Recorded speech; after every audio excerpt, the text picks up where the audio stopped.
As world leaders gather in New York for the United Nations General Assembly, we'll explore the organization's peacekeeping operations. Hello, I'm Anand Naidu in Washington, D.C., and this is The Heat.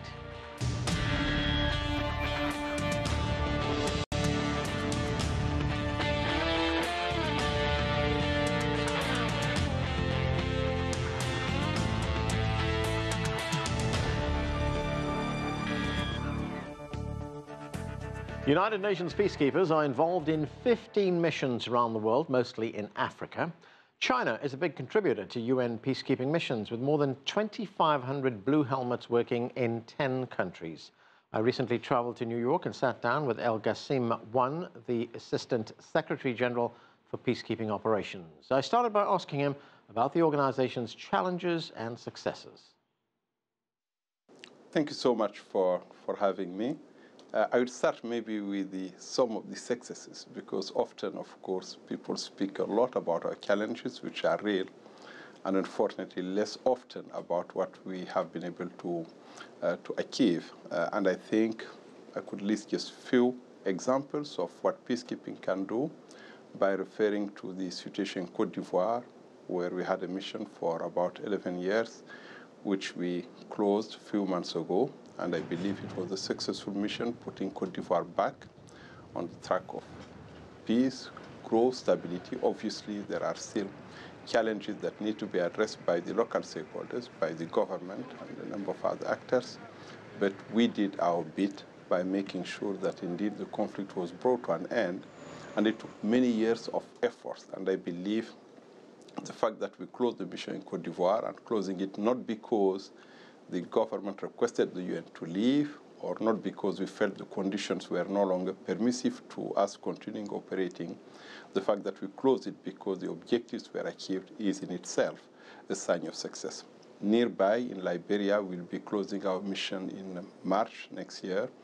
The mandate of the mission and MIL was extended to enable the UN to provide support for the holding of elections, which will take place in October, and if there is a second round in November, with the new president taking office in January. And then we'll be closing our mission in March. And the United Nations support will, of course, continue, but it will take a different shape.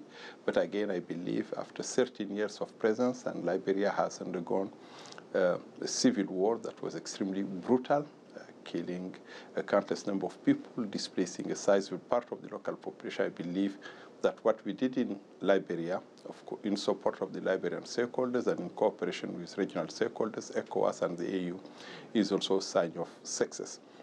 And I would even say that even in environments that are extremely challenging, South Sudan, there are areas of success. We do protect. Well, let me ask you about South Sudan, because that's where you faced some of the fiercest criticism. There has been criticism that the United Nations peacekeepers have not been neutral, that they handed over small arms to one group during fighting in 2013, that they failed to protect civilians during fighting in July of 2016. What is your response to those accusations? Well, is the situation in South Sudan the type of situation we'd like to see? Obviously not. Here is a country whose population, 50% of it, is in need of humanitarian assistance. 1/3 is displaced, either as internally displaced person or as refugees. And of course, you have a number of other challenges linked to the arising from the conflict, and violence, unfortunately, continues to prevail in different parts of the country. So clearly, the situation warrants greater efforts, continued efforts, and we need to enhance the efficiency of our action together with other international stakeholders. But this is... When you say greater efforts, what are you doing? Well, greater efforts, I'm referring to the political process as a whole, because at the end of the day, the only sustainable response to the challenges facing South Sudan is to find an inclusive political solution to the issues at hand. Now, what we did, or what we are doing on the ground currently, one, our presence make it possible to deliver assistance to millions of people who are in need. And if the United Nations peacekeeping mission was not present on the ground, it would be extremely difficult, not to say impossible, to deliver that support. Second, we are protecting close to 200,000 people in our camps. And that is, of course, the result of what happened in 2013 when civil war broke in the country. And the safety of these people would be in jeopardy had the UN not taken the step of opening up its camps to fleeing civilians. Third, we are undertaking a number of operations on the ground, including patrols in remote areas where civilians are at risk, and they would have been at a much greater level of risk had the United Nations not been there. Is this the lasting solution we're looking at in South Sudan? Obviously not. We're looking at an inclusive political solution, which is the only possible and durable response to the challenges at hand. Right. We are working with other stakeholders, IGAD, the African Union, and others to find that solution. It has proved elusive so far, I should confess, but we should not lose sight of the efforts being made and of the fact that the South Sudanese bear ultimate responsibility for addressing the challenges facing their country. What about the situation in Mali? You've got a civil war there, rising Islamist militancy as well. Now, the United Nations Security Council took a political decision.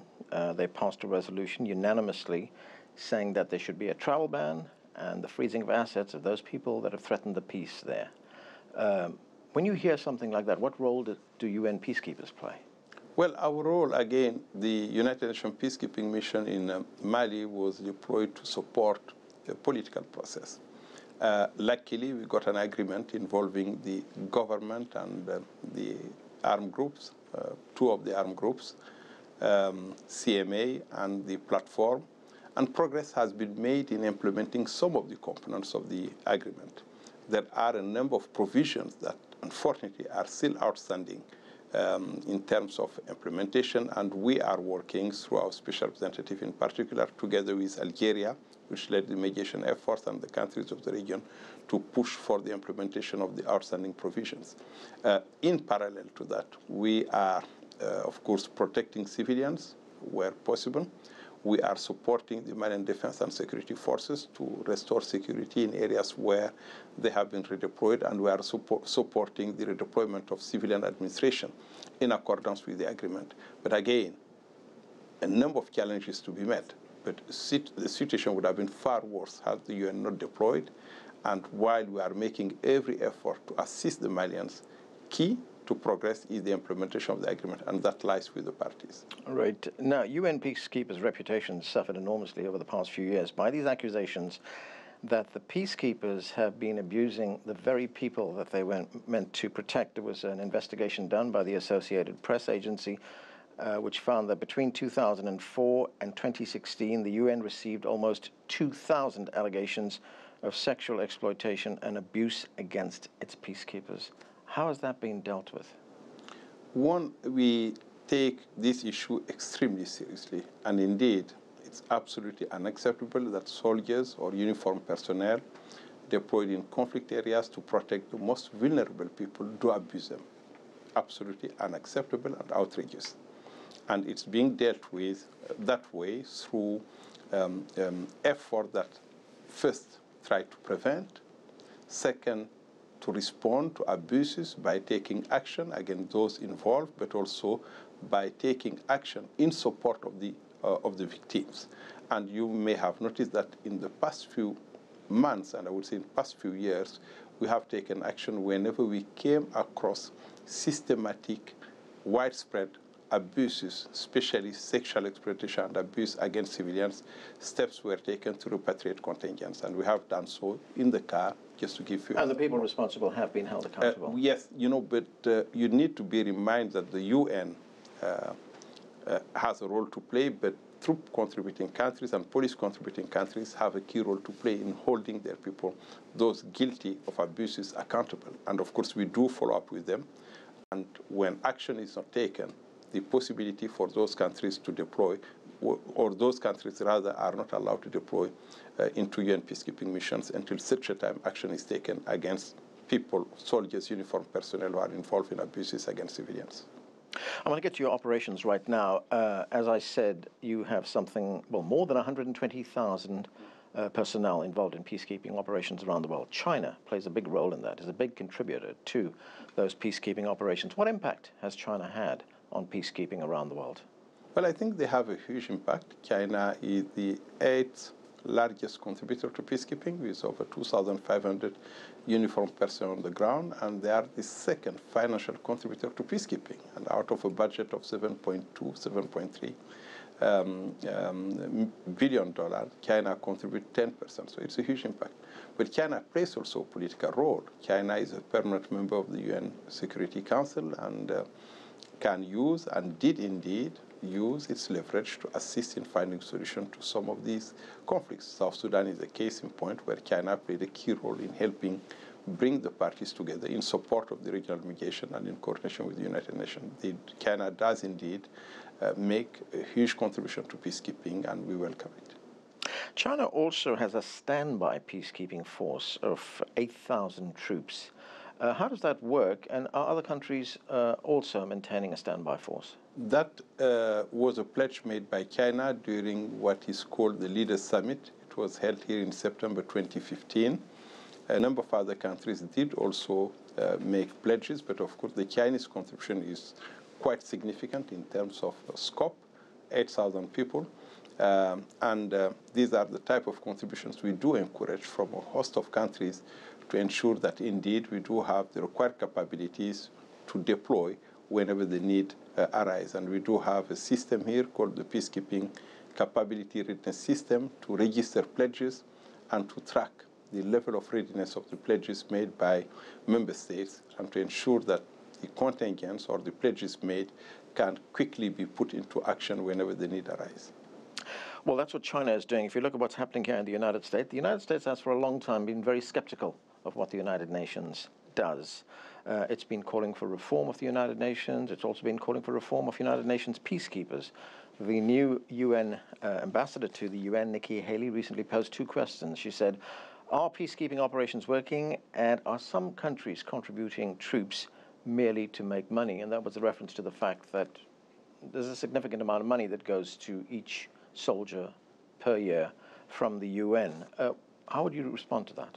Well, the need for reform is acknowledged by all, and reform is a natural process, I would say, as we work, as we deploy troops, as we protect civilians, support the implementation of peace agreements. We have also in the process to learn from our own shortcomings, from our mistakes, from our own experiences to improve the conduct of our operations. So it's an ongoing process.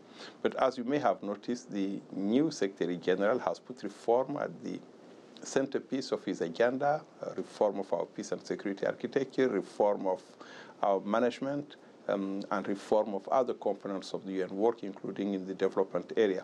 And they are all meant to make the UN more agile, more effective, more responsive to the needs of its member states and the challenges confronting us. Peacekeeping missions definitely need to see their performance improved wherever the need arises. It's a continued process, as I indicated. But while we are trying to improve the performance, we should not lose sight of the huge contribution and impact being made by peacekeeping missions across the globe to the lives of millions of civilians. I think it's an element we need to keep in mind while still making efforts to improve the situation where it is due. How do you expand operations? You know, people around the world look at, say, what's going on in Myanmar right now, where we have the Rohingya minority being ethnically cleansed. The United Nations has been very, very strong and very critical of what is going on there. The Secretary General himself has been very critical. Shouldn't the UN, in the form of peacekeepers, be involved there? Well, peacekeeping is one of the many tools that the United Nations use to address peace and security challenges across the globe. But each situation is peculiar, particular, and appropriate tools have to be found. And in the case you're raising, of course, it's through political intervention and political dialogue and engagement that the United Nations is trying to contribute to the search for a solution. Mr. Wane, thank you very much for joining us. Thank you so much. That was the Assistant UN Secretary General for Peacekeeping Operations talking to me earlier. Now, the Chinese Foreign Minister Wang Yi will represent China at the United Nations this week. Next, the important stop he made in Central America. Stay with us, you're watching The Heat.